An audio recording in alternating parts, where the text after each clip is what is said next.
Hello मंडळी, आज काय करायचं नाश्त्याला प्रश्न पडतो ना. चला, अतिशय सिंपल आहे. फक्त 2 साहित्य घेऊनच आपल्याला हा नाश्ता करायचा आहे आणि हा नाश्ता इतका टेस्टी लागतो, काही विचारू नका. आणि तितकाच तो झटपटसुद्धा होतो. जास्त वेळसुद्धा लागत नाही. तुमच्या मुलांनासुद्धा आवडेल आणि तुम्हालासुद्धा आवडेल. आता रेसिपी आपण सुरुवात करू. इथे बटाटे घ्यायचे आपल्याला. आता मी 3 बटाटे घेतलेले आहे आणि तिन्ही बटाटे उकळलेले आहे आणि बारीक रवा वापरायचा. फक्त आपल्याला 1 वाटी रवा घ्यायचा आहे. तुम्ही प्रमाण मात्र वाढवू शकता. आता बटाटे काय उकळल्यानंतर त्याला थंड करायचं. थंड झाल्यानंतरच आपल्याला त्याची साल काढून घ्यायची आहे. एक कढई घ्यायची, त्यामध्ये आपल्याला तेल टाकायचं आहे. तेल अगदी थोडं टाकलेलं आहे. जिरं टाकायचं, 1 चमचाभर जिरं टाकायचं आणि चांगली टेस्ट येण्यासाठी म्हणून त्यामध्ये मी सोपसुद्धा टाकलेली आहे, बडीशेप. आणि ते सुद्धा आपल्याला तेलावर चांगली होऊ द्यायची आहे. इथे हिरवी मिरची 4 ते 5 हिरवी मिरचीचं वाटण घेतलेलं आहे. ते सुद्धा तेलावर टाकायचं आणि चांगलं परतून घ्यायचं आहे.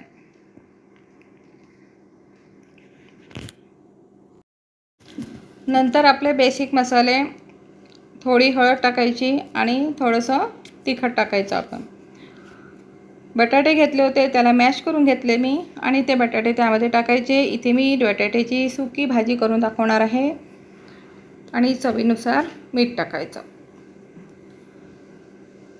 चांगली मिक्स करून घेतल्यानंतर त्यामध्ये थोडंसं पाणी टाकलेलं आहे. फक्त अर्धी वाटी पाणी टाकलेलं आहे आणि नंतर 2 चमचे आपल्याला बेसन टाकायचं आहे.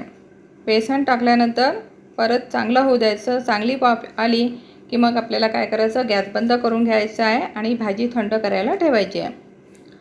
परत एक कढई घेतली आहे, त्यामध्ये सुद्धा तेल टाकलेलं आहे. तेल आपल्याला गरम होऊ द्यायचं आहे.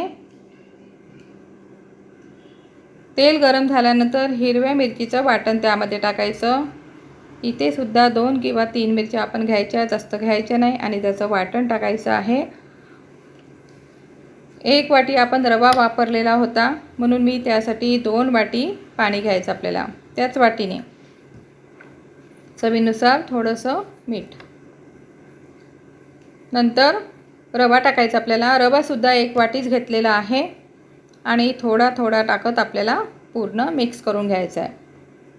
त्याचं पाणी पूर्ण आटू द्यायचं आणि नंतर एका प्लेटमध्ये किंवा ताटामध्ये आपल्याला थंड करायला ठेवायचं आहे.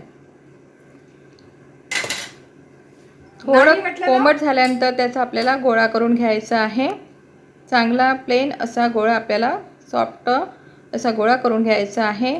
1 लाटी घ्यायची आणि नंतर आपल्याला लाटून घ्यायचं आहे. आता ग्लासच्या साहाय्याने किंवा वाटीच्या साहाय्याने आपण त्याचे एकसारखे असे पुऱ्या करून घ्यायचे आहे. नंतर त्यावर आपल्याला ती थंड झाल्यानंतरच भाजी ठेवायची बटाट्याची आणि त्यावर परत 1 लाटी ठेवायची आहे. थोड्या तेलावरच आपल्याला हे दोन्ही साईडनी मस्त लालसर होऊ द्यायचं आहे. बघा, इतका सुंदर नाश्ता झालेला आहे. खूप टेस्टी, बाहेरून कुरकुरीत आणि आतून सॉफ्ट. तुम्ही टिफिनच्या डब्यालासुद्धा देऊ शकता. जर तुम्हाला माझे व्हिडिओ आवडत असेल तर फक्त एक लाईक करा आणि जास्तीत जास्त शेअर करा आणि सबस्क्राईब.